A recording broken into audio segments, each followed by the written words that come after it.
Сонсогч та бүхэн UBS дээр сайн нэвтрүүлгийг хүлээн авч үзэж байна. Энэ удаагийн эрхэм хүндтэй зочид нэвтрүүлэгт маань хүрэлцэн ирсэн байна. Зочдоо танилцуулъя. Монгол Улсын соёлын гавь цэцгэлтэн, гэрэл зургийн сурвалжлагч, сэтгүүлч, Сретвийн Затралт. За, Их Британий Лидс Бекти их сургуулийн доктор, куратор, мэргэжлийн гэрэл зурагчин Цэгмэдийн Цэнт Пүрэв. За өнөөдөр нэвтрүүлгийн манд иргэдээс нь үзэж бидэнтэй ярилцахаар их засаг сургуулийн ирээдүйд багшуулах оюутан залуучууд хүрэлцэн ирсэн байна. Цаг зав гаргасан залуучуудаа баярлалаа. За урлагийн их том төлөөлөл гэрэл зургийн салбарт өөр өөрийн чухал байр суурьтай энэ хоёр хүнийг яагаад хамтд нь урьсан бол гэж үзэгчд бол бас гайхаж байгаа. За зарим нь ч бол мэдж байгаа. Энэ хоёрын маань хамтд нь сайн нэвтрүүлгийн хаймарт өрх болсон шалтгаан бол UBS телевизийн 2018-аас 19 онд үзэгч түмэндээ барьсан үндэсний контент болох Асах гэрэл зурагчдын шоу нэвтрүүлгийн эрхэм хүндтэй шүүгчдийн бас хариуцлагатай үүргийг 4 сарын хугацаанд та хоёр маань үүрч ирлээ.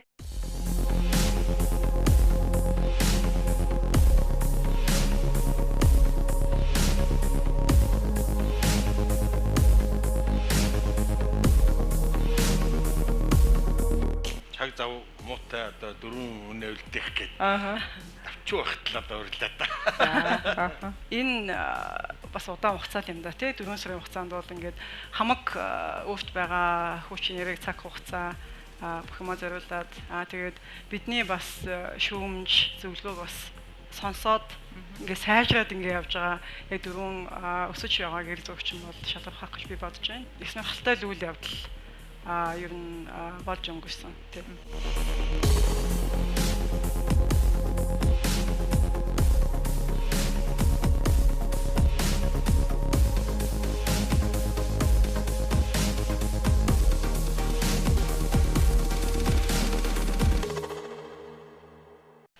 Яг энэ цаг мөчид урьсан гэхээр хоёр шүүгчийн хувьд нэг 4 сарын хугацаанд зөв зөвлөлтөнд чиглүүлээд дутагдлыг хилээд шүүгээд явсан хүмүүсээ хасаж үлдэх одоо цацаах бол их гоёор хилдэг штэ тий хасагдж байгаа хэрэг үшээ энд үлдэж байна гэж ярьдаг штэ тий тэгэхээр яг ийм хариуцлагатай үед нэг сэтгэл зүйн хувьд нэг ийм үед нь бас өрий гэж бодсон сая шилдэг 8 оролцогч маань ямар даалгаврууд гүйцэтгэв?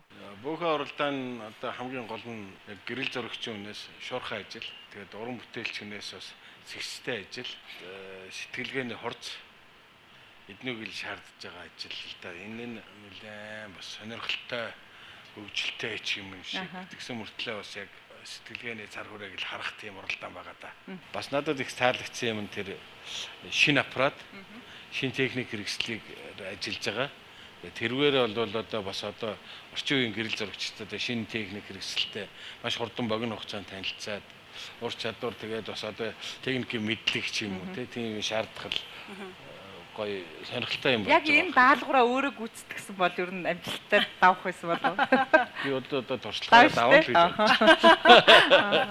За асах гэрэл гээд нийгмийн асуудал хүндсэн зураг тууц одоо өөрсдөө концепц боловсруулад өөрөө ямар асуудлыг яаж илэрхийлмээр байгаа гэсэн энэ бол бас нэлээд оролцогчдоос маань их зүйлийг шаардсан даалгавар байсан гэж ойлгож байгаа л да тань. Тэгэхээр гэрэл зургийн урлаг үүсээгүй байхад зураг тууц маань байсан жишээлбэл тий зураг тууцыг бол хүмүүс одоо гараар ингэж зурж хийдэг байсан шүү дээ. Тийм тэгэхээр зарлал тавих ч гэдэм үү одоо тэр хүнийг олвол тэдэнд дөрөв өгөн ч гэдэм үү тий кино өндөр гардаг шүү дээ. Тийм тэгэхээр энэ бол бас хэвтний хэвлэл мэдээлэл хэрэгсэл бас байсан юм байна л да. Тэгээд энэ бол яг нийгмийн асуудал гэхээр яхаа хит тийм сөрөг тийм хар бараан сэдв гэдэг утгаарнуудаас бол хийг байгаа. Тэгтээ бол одоо бас нийгэмд бас ойлгох хэрэгтэй, ухаарах хэрэгтэй тийм сэдвүүдийг сонгоосоо гэж бид нар бол хүссэн байгаа.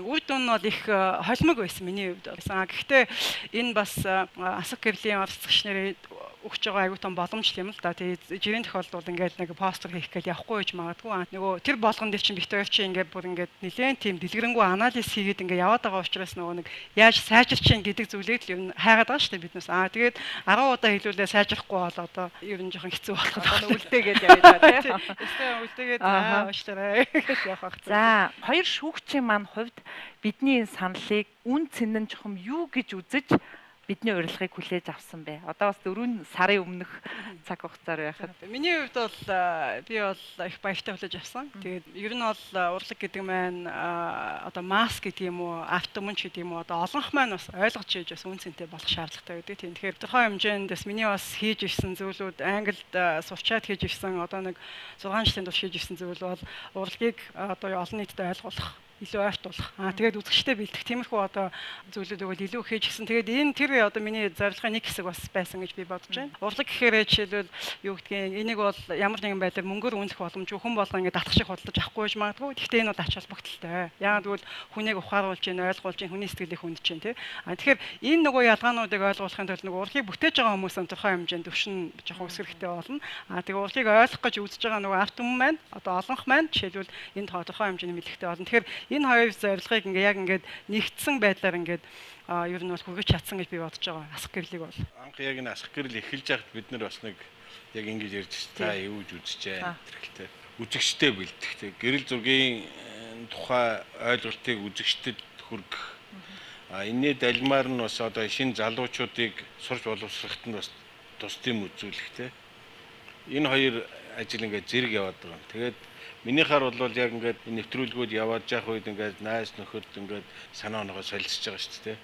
Тэгээд тэрэн дээрээс надад их аятайхан таалагдсан зураг гэж өөр юм байна шүү гэдгийг нэг хүмүүс ярьж эхэлсэн. Зураг үзээд бас ингээд яриа үүсгэх тийм боломж бий болж байгаа юм. Тэгээд яг линз камерны тухай яриад шүү дээ. Жишээлбэл техникийн хэрэгсэл, аппарат техник хэрэгсэл биш. Гэрэл зургийг бас бодож шаналж өөрийгөө зориулж авдаг бас тийм гэрэл зургнууд байд юм байна. Сайн зураг гэдгийг ямар зураг хэлээд байна? Муу зураг гэж ямар зургийг хэлээд байна гэдгийг хүмүүс нэг ойлгох. Тэгээ энэ нь юугаар ашигтай байсан бэ гэхээр мэдээж одоо юу гэдгийг энийг үзээд бүх хүмүүс зурагчин болоод бүх хүн зургийг ойлгоод бүгдээр одоо энэ аралцсан одоо 60-70 хүн манаас одоо бүгдээр мундаг зурагчин болоод халавгүй тий. Энэчнээс нэг сайн уран бүтээлч төрөх өөрийнх нь уран бүтээл нь зэгцрээд ингээ гараад ирэх юм бол энэ бол том амжилт. Тэгээд яг энэ нэвтрүүлэг энэ анх удаага явахдаа бас алдаа оноо олон юм байсан баг тий. Гэхдээ цаашдаа энэ бол ерөнхийдөө ингээ гэрэл зураг нийтэх болж байгаа учраас үргэлжлэх бах. Энэ дээр ахиц гараад явах бах. Дараагийн шүүгч нар нь одоо битээрээс илүү шүүгээд би бол залуу үе дандаа илүү байдаг гэдэгт бол 122% итгэж байдаг. Тэгээд дараагийнх нь бол дандаа ахиж гарч явна гэдэгт би бол эргэлзэхгүй байна. Авиас. Секунд. Акшн. Энэ бол асах гэрэл. Гэрэл зургийг харах миний өнцөг лав их өөрчлөгдсөн. Би бол жишээлбэл өөрийнхөө цахим хуудсанд хэр аргийн зургийг хуваалцгаа болсон. Тэгэхээр одоо бас нэг тодорхой хэмжээний цензуур надад бол тийм нөлөө үзүүлсэн байгаад байгаа байхгүй юу? Би бас бодж илаа сая цаахан хийсний сонсоод ер нь одоо юу гэдгийг асах гэрлээс гарсан нэг сайн уран бүтээлч гарлаа гэж зүгээр бодъё л доо тийм төсөөлөд үзэн. Тэгэхээр манай Дүрсэг урлагийн сургуулийн мэрхийн багшсан хэлдэг байсан. Одоо 17-8 хүүхэдтэй байхад ер нь та нараас нэг л хүн уран бүтээлч болно. Тийм 99% нь бол та нар ингээд уран бүтээлч болохгүй гэл нүсээр амар гайхдаг. Нэгдүгээр курст очсон. Тэгээ хэлчих юм чи яах вэ? Тэр нэг нь бий байх гэсэн гэж боддог. Тэгэхээр энэ удаагийн эхний асах гэрэлд бол маш олон тийм авьяаслаг залуучууд бүсгүүчүүд бол байгаа. Зарим нь бол одоо хасагдсан байсан ч гэсэн авьяасгүйгээ биднес бол хасаагүй байхгүй юу? Тийм тэгэхээр нэг биш юм аа гэхэд тий хамгийн одоо доотлол минийуд бол 3 уран бүтээлч бол гарна гэж би айгүй бахархалтайгаар хэлмээр байна. Мэдээж хэрэг энд тухайн хэмжээгээр биднес чинь дуршлагжаал явж байгаа юм чинь тий би тэр ч гэсэн одоо ингээд шүүвч мөч хийж үзээгүй те. Би бас өөрийгөө ботсон л доо хэд хэдэн шүүлтүүдээр нэлээд хатуу тийм шүүсэн байлээ. Тэгээд нөгөө сүүлд нөгөө оролцогчдын нөгөө сэтгэлийг асуудаг шүү дээ хөтлөгчтэй. Тэгэхээр бас зарим хүмүүсийн царай хэцүү болсон. Би тэг бодож ирсэн. Би бас ингээд арай хатуудуулаад байна. Гэхдээ нөгөө нэг шууд ингээд товч бөгөөд тохоог хүнд ойлгуулах нь арай илүү цаг хугацаа хэмнээ. Нөгөө маань илүү чадварчих тийм юу үндсэн тавигдах байх гэж би бол тийм зарчимтай байгаа. Тэгээд тийм зарчим хадгалах байх гэж найдаж шүү. Хүмүүсээ таниад эхлэхээр бас жоохон хэцүү болоод байгаа юм л да тийм. Одоо яг ингээ хамгийн сүүлийн шалгаруулалт нь үүссэн 16 тий.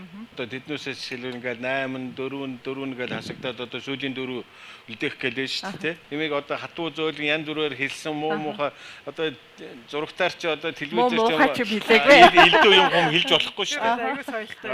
Ер нь хэд соёлтой байсан. Гэхдээ яг ингээ уулзаа чи одоо ийм зураг аваад байхдаа яадаг ч юм уу арайчтай одоо өөстө шараа мараач одоо эсвэл энэс биш муугар хэлсэн байж магадгүй л дээ тий. Гэхдээ яг энэ нь бол тэр 16-д бол өөрсдөд нэгдүгээр сургууль. Тэрний гадна зүгээр одоо ингээд аппарат ямар аппарат ах уу яах уу гэж ингээд яриад идэг зүгээр гэрэл зураг сонирхч айлын хүмүүс шүү дээ. Гэр бүл дотроо гэр бүлийнхаа хүүхдийн төрсөн өдрийн зураг авахтаа арай өөрөөр ийм байдалтай авахулъя гэдгийг бид нар сурж байгаа. А дээр нь манайхан ч одоо ингээл 100 болоод ирэхээр монголчууд нүүдэлчид бүгдээрээ хөдөө гадаа аппарат аваад олон хүмүүс одоо ер нь 100 хөдөө явахтаа л зориулж камер авч байгаа шүү дээ. Гэр бүлийн аппарат нь өөрсдийн авж байгаа дурсгал болгож авж байгаа зургнууд ч гэсэн арай цэгцтэй.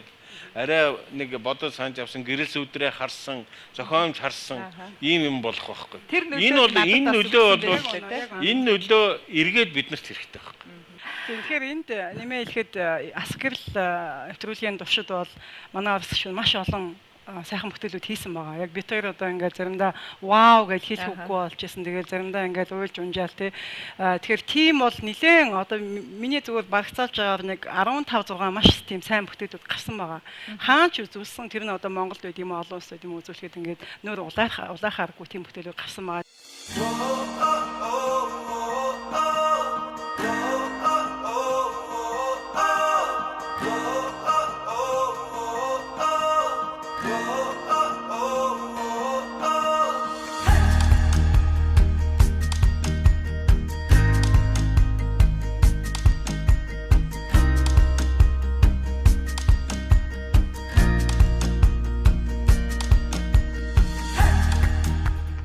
Олон улсын стандартыг би бол одоо юу гэдгийг одоо хэдэн мянган үзэсгэлэн үзлээ тий өдөө хүртлээ тийм. Тэгэхээр тэр бүтээлүүдтэй ерөөхдөө тодорхой хэмжээ бичиж ингээд харьцуулаад явж байгаа шүү дээ тий. Иймэрхүү байвал зүгээр. Тэгэхээр яг ингээд юу ч нэмхий аргагүй бүхэн нь ингээд сайхан болцсон тийм бүтээлүүд бол гарсан. Тэгэхээр асах гэвэл нэвтрүүлгийн одоо төсгөлд бол сайхан үзэсгэлэн гарна тий. Тэгэхээр бас хүмүүс маань нэрж үзээд үнэхээр ингээд энэ одоо бараг хагасчлын хугацаанд бид нэрээ хийгээд исэн зүйл бас ингээд ямар одоо ач холбогдолтой байсан бэ гэдэг маань үр дүн дээрээ л харагдана.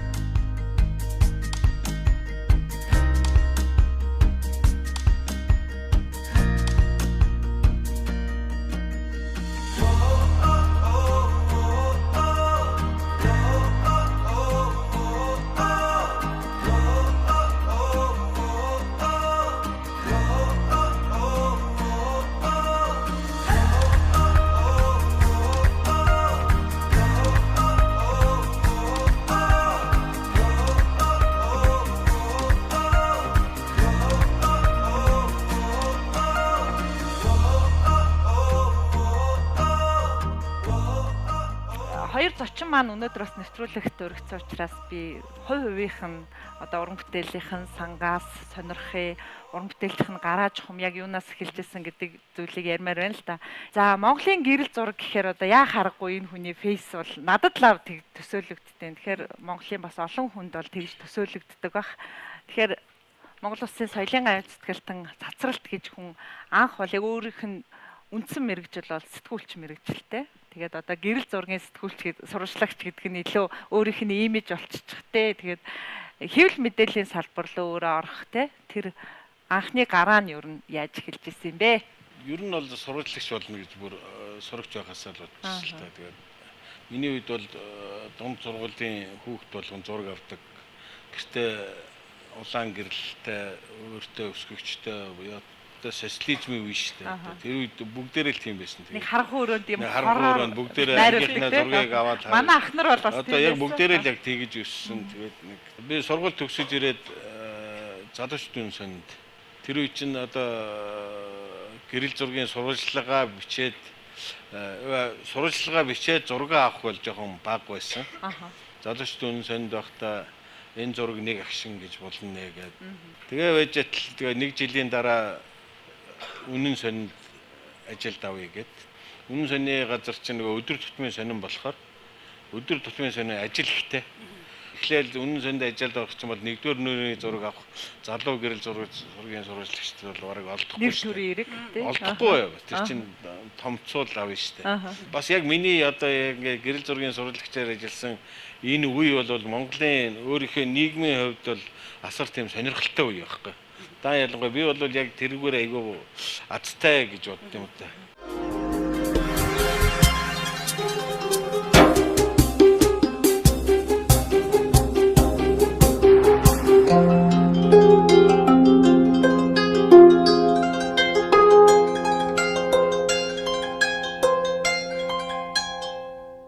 хоёр төрийн нүүр үтс ингээл тэр өвгөн гардаг байсан бол миний тэр үе чинь асар том өөрчлөлтүүд гарлаа шүү дээ. Тийм үедээ гэрэл зургийн сурвалжлагч байсан даацтай.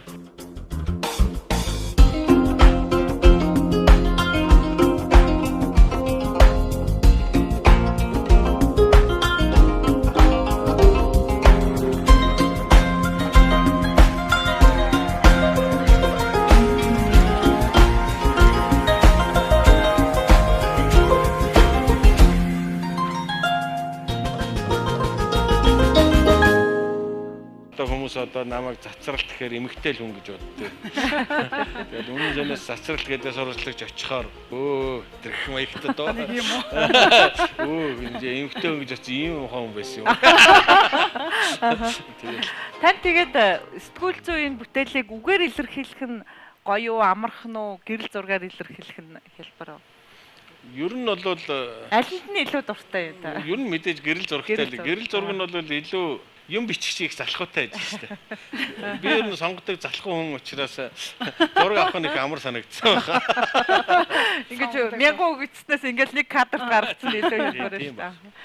За манай цэнд бүр шүүгч бол гэрэл зураг гэдгийг бол илүү урлагийн төвшөнд нь яг энэ салбарынхандаа төдийгүй олон нийтэд хүрэхэд өөрийнхөө одоо цаг завыг зориулж байгаа. Тэгэхээр анх бас нөгөө гэрэл зураг гэдэг юм да камер барьж үтсэн тэр үе бас дуусах нь бас зүйл ах гэж бодож байна. Тэгэхээр манад одоо ч байгаа да фотомон гэж жижиг агентлаг бол байдаг Монголд. Тийм тэгээд анх би фотомон агентлагт туслах гэрэл зурагчин гэдэг ажилд олж ирсэн. Тэгээд төвсгөл урлагийн дээд сургуулийн Монгол зургийн төсөв. Тийм тэгээд ерөнхийдөө бол нөгөө таны хэлдэг шиг Монгол зураг зураг жоохон уйдаад миний хүсэжсэн би өөрийнхөө санааг бас ингээ илэрхийлэхэд тийм юу тийм дээ таалагдгаа болоод гисэн юм уу. Тэгээд өөр тийм төслийн арга хайгаад гисэн тийм уу байсан. Хоёр тийм бол ажил хэрэгтэй байсан. Хамгийн хайсны аппаратын байсан хамгийн анх одоо хальс угааж тийм сурсан гих мэтчсэн зөндөө олон юмны сурч ирсэн. Тэгээд их тийм янз янзын хүмүүст ойлгомжтой зургууд их авдаг байсан юм би. Манай аав ингээл нэг загс ингээ авчрах хүн загс өгцөн загсын зураг баахан зураг ингээл авчмаа гэсэн чинь ингээл нөгөө манай аав чи гахын чи энэ ямар яагаад энийг аваад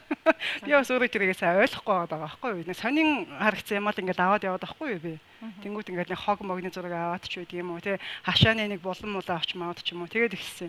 Энийг яг онлайн үндэстэйгээр ингээд суух хэрэгтэй юм байна гэдэг тийм дүнслэн төрөл. Тэгээд ерөөхдөө бол англиар нэлээд үдчихэж байгаад би бас яг оюутан байхдаа Монгол Улсын шилдэг оюутан болсон байсан. Шагналтай юу ирдэг вэ гэхээр нөхцөлтэй тийм нэг шагнал ирдэг. Тэрний үед гэхээр хэрвээ та өндөр хөгжилтэй одоо олон улсын магистрантур тэнцэж чадвал одоо усаас таны ингээд төлбөрийг чинь төлж болно гэсэн тийм нөхцөлтэй чадахгүй асууж чадахгүй гэсэн үг байхгүй. Тэгээд нэлээ улаараад би чинь 2 жил орчим гүрээгээд 2004 оны 100 би их Британи улс руу магистрантур сухаа явж ирсэн. Тэгээд ерөнхийдөө бол маш их сэтгэл зүйн болон уран бүтээлийн хувь хүний хямралуудыг даван туусаар байгаад нэг жилийн хугацаанд магистраа дуусгасан байгаа. Тэгээд тэр хугацаанд бол нөгөө Монголын школоос өөр школ руу орчин 2 багштай байсан би. 2 багштайгаа нэг сард нэг л удаа уулзсан. Одоо шил монгол шиг ингээд өдөр болгоо ингээд хичээлээ өдөр болгоо тэгээд багш нь ямаа хийхгүй байх гэх тийм ерөөсөй байхгүй. Эхлээд бол нэлээд гайхчихсан. Энэ хүн намайг тоохгүй байна. Манайг Аз болохоо тоохгүй байна энэ бодож моддог ч юм уу тийм нийтдээ хүүхдийн юм бас боддог л байсан. Тэгээд гэтэл ерөөхдөө бол школын тийм байдаг. Яг юмаа ингээд бүтээл ингээд хийчээд багштайгаа уулздаг. Хоосон багштайгаа уулздаг. Багш маань хизээш энэ шаардлага тавихгүй. Одоо тийм хий юм чи юм өндөрт хөлбөр төлжээж сурахгүй бол таны сонголтоо тэгээ пожалуйста сүүлдээ ингээд за энэ хүмүүс бол ерөөхдөө бол энэ хүний үүрэг юм бэ миний үүрэг юм бэ гэдэг юм илүү ухамсарлангууд арай илүү бүтээмжтэй болоод эхэлсэн л дээ миний сурч төгссөн зэрэг маань ер нь бол философийн ухааны доктор гэж явдгийн олон улсын бол одоо яг одоо хэрэглээ нэршлэн бол тэгтээ тэр дундаа бол дадлага дээр суурьсан уран бүтээлч судлаач гэж явж байгаа.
Би бол багшлахаас их айдаг байхгүй. Хүүхдийг ингээд нөгөө юм системтэй юм сурах хэрэгтэй байхгүй. Тэр чинь багшийн мэрэгжилгээ одоо энэ манай энэ залуучууд яагаад багшаар сурдан бэ? Багш хүн яаж юу хэлэх ёстой юм бэ те? Тэгээ тэр бол шал өөр ойлголт юм бэл. Тэр жишээлбэл би болохоор хүнд багшлахтаа ингээд харилцан яриа маягаар хийх гээд байдаг байхгүй. Санал бодлоо илэрхийлэх. Санал бодлоо илэрхийлэх тийм тэр дундаас авах зүйл авах. Манай цэндээ ч одоо би хэлээд байгаа шүү дээ. Тэрийг активистик яг ингэж ийм их зовлон жаргал, ийм их юм үзэж харж яаж хийн шүү гэдгийг ойлгох хэрэгтэй байна. Та хоёр бол мэдээж бидний урилгаас өмнө бол нэг салбарын хүмүүс болохоор уулзаж одоо биенийхээ уран бүтээлийнх нь арга барил байр суурийг бол харилцан сонсч л байсан баг. За яг энэ шүүгчийн талбар дээр ингээ харахад ер нь зөрчилдөх зүйлсүүд байдаг байна уу? Ер нь яадаг вэ? Бид нар бол анх уулзаал хэлэхэд за чөлөөтэй зөрчилдөн. Чөлөөтэй одоо үзэл бодлоо илэрхийлнэ гэж хэлчихсэн шүү дээ ер нь. За тэгээд яг ийм зооны хэдэн хувийн зөрчилж чинь хэдэн хувийн санал яг нийлдэг вэ та хоёрын? Ер нь бол айгүй нийлдэг юм. Харин дэндүү нийлээд. Учир зүггүй зөрчилдөө зүг бол юу болох нь юу юм. Гэтэ яг хүн хүний өөр сонирхол байна шүү дээ. Жишээлбэл хүний өөрийн дуртай өнгө, дуртай өнцөг гэдээ байна шүү дээ. Яг тиймэрхүү юмар л жоохон өөр ихээр надад бол илүү их таалагдж байна. Надад ийм байдал нь гоё гэдэг ч юм. Энэ бол хүлийн зүйл гэдэг бол тий заах тий сайн бүтээлээр бол ингээд яг үндэ зөрчилтөн маргаан бол үүсэхгүй байгаа. Чи бол санаж байгаа бах тий битээр ингээд дандаа 10 оноо өгөөл төрүүлээд байсан тий. Тэгэхээр ингээд би энийг төрүүлүүлэхгүй энэ муу байна гэж юу ярьж исэн юм бол бараг байхгүй бах. Ягаад тэгэхээр тэн дээр маргаан байхгүй байгаа байхгүй.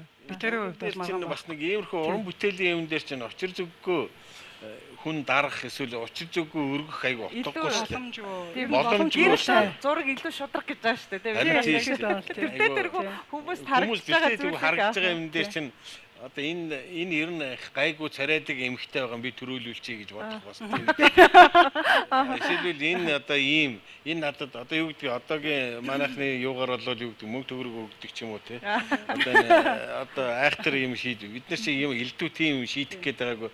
Яг тэрнийх нь бүтээлээс таашаал авах гээд байгаа байхгүй. Надад бол яг үндэ хэлэхэд энэ уралдаан дээр одоо яг хэлж байна. Гой бүтээл гарч байгаа, сайн бүтээл авж байгаа нь бол тэр нь айгу надад бол одоо элдв тэр юунаас илүү таашаалтай байгаа байхгүй. Маш таашаалтай. Тэгээ бүр их таашаалтай их гоё юм нь залуучууд ямар гоё байгаа нь. Чи одоо дүнгиж 19-тэй 20-тэй хамгийн өгчн нь 21 22-тэй хүүхдүүд мөртлөө одоо тэднээс сэтгэлгээ тэднээсийн юмд хандж байгаа хандлага бодол санаа энэ төр бол надад бол манай ирээдүй бол гэрэлтэй байна өө тий гоё байна. Бидний асах гэрэл шоуны урилгаар хамтарч ажилласан бас их олон байгууллагууд байгаа л да. Хамгийн эхлээл одоо жишээлбэл байгаль гээл номинацийн маань хүннүү аяар хамтарч зохион байгуулсан ч гэдэг юм уу. За дараа нь мэрэгжил бүхэн сайхан гэхэд нийгмийн хамгаалал хөдөлмөрийн ам тий. За тэгэл фэшн дээр ихэд номин фэшн компани бүтээгдэхүүний зураг авалт гээл хоолны зураг авалт гэхэд модерн намац гэдэг юм. Тэгэхээр тэд нар их сэтгэл хангалуун үлдэж байгаа. Яагаад тэгэхээр одоо жишээлбэл бидний яг уралдааны маань оргил үе буюу за 12 сард ямар ч байгууллагын одоо тийм реклам сурталчилгааны оргил үе ирдэг шүү дээ. Тэгэхэд одоо номин фэшн гэхэд бол асах гэр шоуны оролцогчдын одоо даалгавар гүйцэтгэлийн зургаар одоо бүтэн имижээ хийх ч гэдэг юм уу те сурталчилгаагаа байршуулах. Энэ бол илүү бүх байрлуулсан те бүх юм дээр. Тэгээ энэ бол илүү нөгөө залуучууд олон өнцгөр яаж сэтгэж нэг хүний югаар биш гэдэг нь энэ бол бидний бас төсөлтөө их сэтгэл хангалуун байхын нэг үзүүлэлтүүд байсан л та. За яг энэ яриан дээр гурлаа үзэгчтэйг бас дэлгэцэнд нэг хэдэн ором анхаарлаа хандуулъя тэгэхгүй. Тэгээ яриагаа өргөжлүүлье. За энэ зогсоод тийшээ харъя тэгэхгүй. Одоо та хоёрын муудалцчихсэн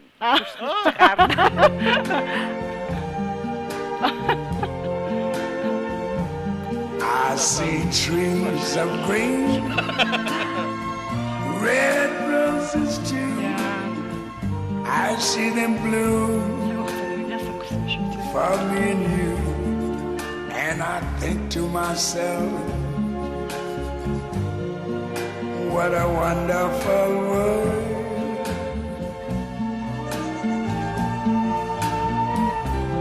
I see skies of blue and clouds of white, the bright blessed day, the dark sacred night, and I think to myself, What a wonderful world.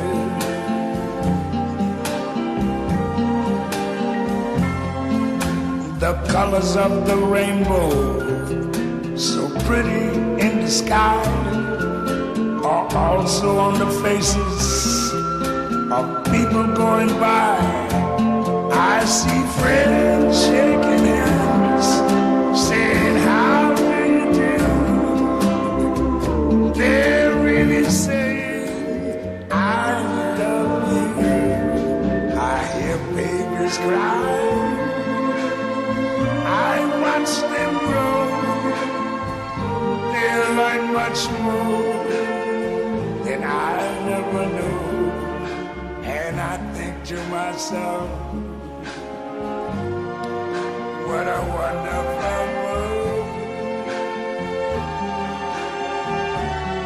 Yes, I think to myself, what a wonderful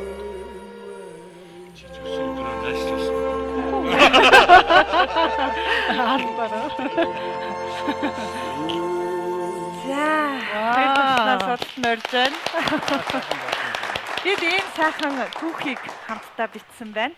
Тэгээ одоогоос 4 сарын өмнө бид Асгэр шоуга зөвхөн цаасан дээр буусан төсөл маягаар та бүхэнтэй уулзаж хамтарч ажиллах саналаа хүргэжсэн бол өнөөдөр бид хэдийнэ одоо шилдэг дөрвөө тодруулах гад түрүүн цаах маань хэлсэн шүү дээ. Одоо бид нар яг энэ төслийнхөө оргилд гарах гэж байна.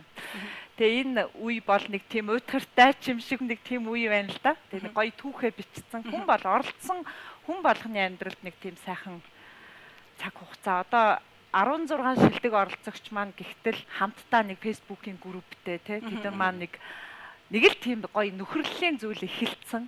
Яг үнэ. Бүх талын нэг юм түүх одоо та хоёртаа сануулах гэж энэ дүрсгчлэгийг сайн нэвтрүүлэх юм маань хамт олон бэлдсэн.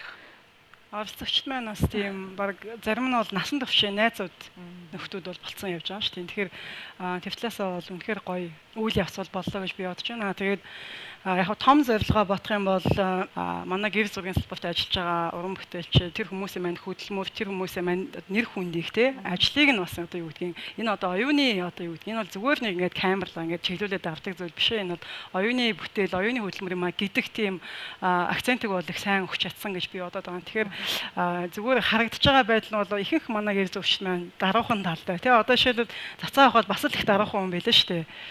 Тэгээд би энэ дээр завшаан ашиглаад бас цацаахаа нэг магтчихуу гэдэг байхгүй. Их Британийн Central Saint Martins гэдэг дэлхийн топ 10 төсөлт урлагийн сургууль байдаг. Энэ сургуулийн жил 4 удаа гаргадаг юм одоо академик сэтгүүл байдаг. Тэгээд энэ сэтгүүлд намайг ингээд эрдэм шинжилгээ нийтлэл бичээшээ гэж урьдсан байна. Тэгээд нийтлэлийг би бичээд энэ нийтлэл маань Монголын 90-ад оны ихэнх үеийн буюу одоо яг тогтолцооны өөрчлөлт одоо явагдаад нийгмийн шилжилт өөрчлөлт явагдах үед ер нь Монголын урлаг ямар байсан бэ гэсэн сэдвээр бичигдсэн байгаа. Тэгээд энэ дээр бол одоо шилбэл цацаахын маань хэд хэдэн зураг бол хэвлэгдсэн байж байгаа.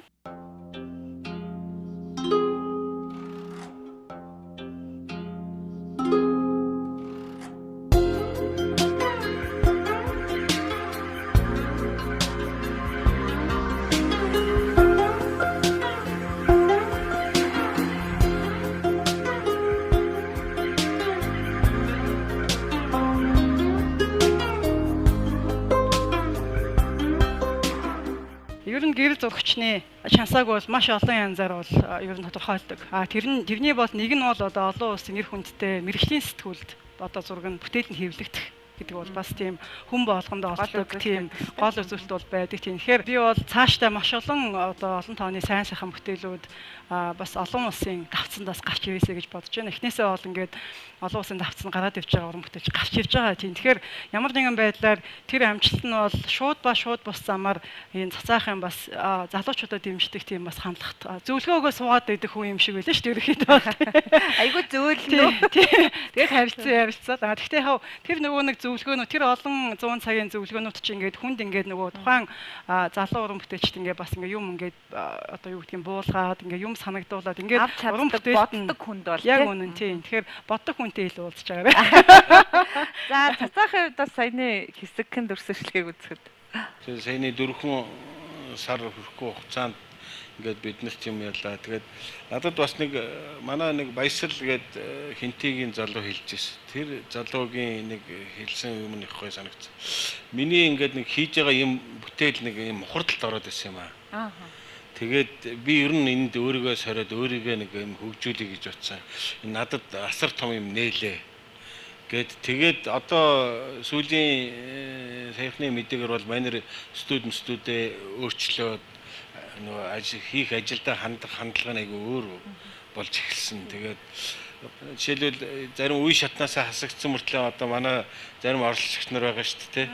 Баттүгс энтергээд ингээд биднээс ингээд цаашдаа яаж байгаа сургалтууд тэгээд ингээд өөрсдөө оролцож чадахгүй ч гэсэн бичлэгийг нь үзье ингээд өөрийгөө хөгжүүлье гэж тэ хүн ингээд өсөж дэвжээ өөрийгөө дайчлие гэж энэ бол айгүй гэгээлэг юм байхгүй. Одоо манай нийгэм ингээд тэр нь ч болохгүй, энэ нь ч болохгүй, энэ нь ч сүнэж, энэ нь ч одоо идэж уулаа гэл ингээд нэг тийм хаос байдалтай шүү дээ. Энэ дундаас нэг гэрэл зургийн нэг юмнаас ингээ гой сайхан юм олж харах, гэрэл зургаа аваад ингээд өөрийгөө оюун санааг илэрхийлэх, нийгэмд болж байгаа үйл явдал ийм сайхан муухай юм ингээд өөрийнхөө ямиг ингээд бүтээлчээр оюунлагаар яриад ингээд сууж яах гэдэг бол айгүй энэ манай нэвтрүүлгийн айгүй өгөөжтэй тал нь тэр юм болж өгөхгүй байгаа юм шиг мөртлөө монголчууд яг энэ 25 жилийн хугацаанд асар их юм бүтээсэн байхгүй. Бид нар тэрийг олж харах хэрэгтэй тий. Манай гэрэл зурагчид болохоор энэ их өөрчлөлтүүдийг ажиглаж зургийг аваасаа тий.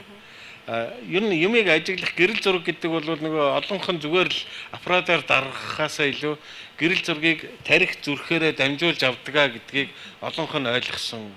Манай 16 бол үнэнхээр яг одоогийн юмд хандлага нь тийм болсон. Энэгээр дамжаад Монголын гэрэл зураг сонирхдаг, гэрэл зураг авдаг хүмүүс ч гэсэн альва нэг юмыг тэгж учир зүггүй л байгаагаар нь биш жоохон бодож хүлээж авах хэрэгтэй.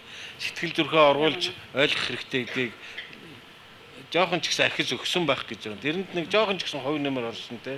Энэ дээр нэмээд хэлэхэд дэлхийн урлагийн түүхийг ингээд зүгээр хэдэн зууны сүүлийн 200 300 жилийн түүхийг зүгээр бодоод үзэхэд хамгийн их хөдөлгөөнтэй байгаа, хамгийн их хямралтай байгаа тийм нийгмийн хувьд одоо тогтолцооны шилжилт явагдах ч юм уу өөрчлөлтүүд их ойрхон болоод байгаа тэрний хэсэг бол манад Монгол бол их явагдаад байна шүү дээ. Юу гэдгийг зарим улс оронд бол одоо 200 жилийн турш явсан үйл явц манад бол одоо 30 жилийн хүрээгүй хугацаанд явж байна. Тэгэхээр энэ бол яг харахгүй хүний сэтгэл зүйд болон нийгэмд бол тийм бухимдлын ч юм уу нэг тийм нэг 50 бус тийм нөхцөлүүдийг бий болгоод байгаа. Гэхдээ энэ бол яг тийм 100% бол тийм бас муу юм биш гэж харж байгаа. Тэгээд энэ нөхцөлүүдийн хамгийн гол нь цаахаа хэлээд байдаг шиг яг зүрх сэтгэлээрээ мэдрээд өөрийгөө сонсоод тэгээд энэ бол үнэхээр гайхалтай уран бүтээл хийхэд бол хамгийн тохиромжтой нөхцөл байдал гэж би үздэг. Сэтгэл зүйн хувьд бол тэгснээс одоо юу гэдгийг бүх юмаа ингээд бүрдүүлчээ төгс орчин хайгаад энд нэг 50 одоо юу гэдгийг энд нэг цасараад бүх юм утаа байхгүй ингээд юм хийх юм бол хизээч хөөхтлээ юу ч хийхгүй байх л та. Тийм тэгэхээр энэ нөхцөл байдлыг яаж нөгөө нэг сөрөг нөхцөл байдлыг ингээд эрэг олох вэ гэдэг юмд бол ерөнхийдөө монголчууд нэлээд суралцах юм шиг би санагдтiin. Эсвэл одоо нэг сэдвэлөө хэд хошуурдаг те одоо утаа гэхээр бүгдээрээ ушуураа. Гэтэл өөр бусад маш олон сэдвүүд хөндөх ёстой сэдвүүд байж байгаа. Тэгээд хамгийн гол нь за утаа хөндлөөч гэсэн яаж би өөр маягаар тий хүнд илүү хүрэх байдлаар хөндөх вэ гэхэд жоохон тархины үйл ажиллагаа олчингууд манайхан маань энэ жоохон утах юм байна гэд ингээ ботчоод байт юм. Тэгэхээр гих мэдчлийн юмудаа биднээс бол хүмүүсийг захлах талын ярьсан баг тий. Дахин манай оролцогчид бол зарим нь бол хэлжсэн л та. За би бол ер нь нэг хормын зураг авдаг байлаа. За би нэг адууны зураг авдаг байлаа. Тэгсэн юм чи өөрөөр бодоод тархины хөлс гарна гэж байдаг юм байна. Тэгэл одоо бид нартай ярилцахаар ингэж тэр сэтгэлээ хуваалцаж бодож байна гэдэг. Тийм тэгэхээр яг харахгүй л та хоёрын маань сая ярианд бидний анх одоо хүсэжсэн тэр зорилгууд тодорхой хэмжээнд бас биелэлээ болсон. Нэвтрүүлэг маань ерөөхдөө өндөрлөж байна.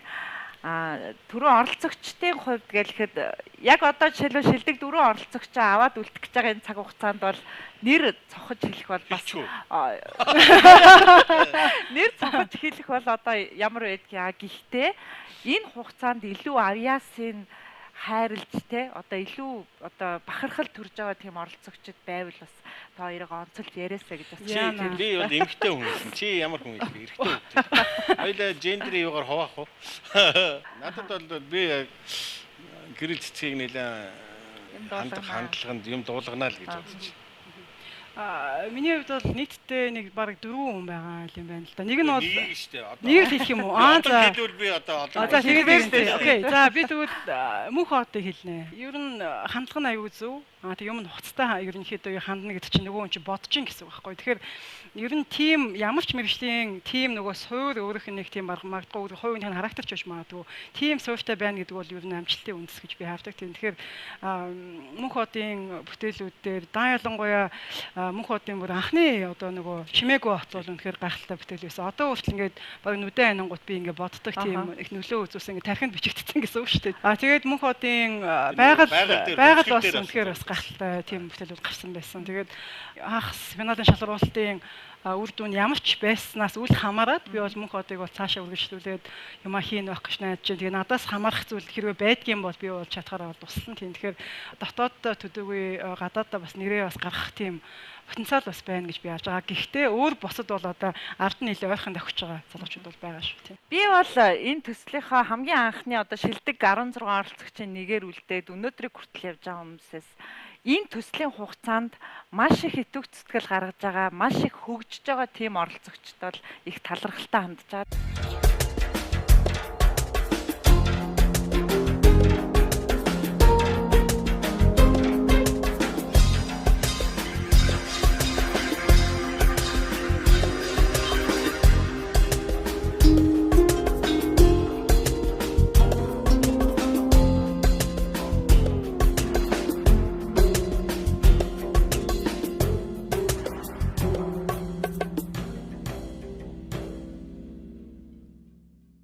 За тэгээд хоёр шүүгчтэй маш их баярлалаа. Одоо эндээс гараад бол нөгөө шүүлтийн ажил хүлээж байгаа. Сайн нэвтрүүлгийн хамт олонд бас цаг зав гаргасан та хоёртоо маш их баярлалаа. Тэгээд нэвтрүүлгийн маань нэрийн бэлэг байдаг. Үзэг тэмдэглэлийн дэвтэр. За шүүлтийн ажилд амжилт хүсье. Тэгээд хатуухан зүйлэл хүлээж ин да тий. За баярлалаа. Сэтгүүлчний бэлэг авчаас сайхан шүү. За баярлалаа. За нэвтрүүлгийн төгсгөл болоод сайхан үг гэлээд. Хүний нэг өөрийнх нь зорилго байдаг шүү дээ. Манай Монгол бол өөрөө нэг гоё түүхтэй эзэн Чингис Мингис гэж хээжэд хилдэж яах вэ? Ерөөсөө л улс нь өөрөө их гоё түүхтэй, Монголын ахуй амьдрал, Монголын өнөөгийн монголчуудын зан заншил, монголчуудын байж байгаа төрх өөрөө дэлхийн гэрэл зургийн яг ингээ ертөнцид бол асар их сонирхол татдаг улс байхгүй. Ийм улсынхаа хуваар манай гэрэл зурагчид улсаа сурталчлах, өөрийгөө улсаа харуулах, дээр нь өөрийгөө илэрхийлэх тийм асар их боломж байгаа. Гэрэл зурагчид бол хийх ажил, авах ажил их байна. Жохон бодоод, жохон залхуурлахгүй ажиллах юм бол өөрийгөө илэрхийлэх тийм одоо бусад улсуудыг бодоход нөгөө төрөөнийх шиг ингээ өөмөж байгаа ч гэсэн биднээс бол асар их боломжийн өмнө зогсож байгаа хүмүүс байхгүй. Бид нар ч гэсэн одоо ингээл нэвтрүүлэг хийх анхных байдаг тийм. Сайхан өөрийн тийм мөр үлдээх боломж байдаг. Тэгээ ийм бас нэг өөрийн гэсэн нэг ийм нэвтрүүлгэд оролцох анхны шүүгч нь болох тэгээд иймэрхүү боломж олгосонд баярлалаа. Тэгээ хэцүү одоо яандаа л гэж бодож байсан. Тэгээ нэг мэдхэд дууст юм байна.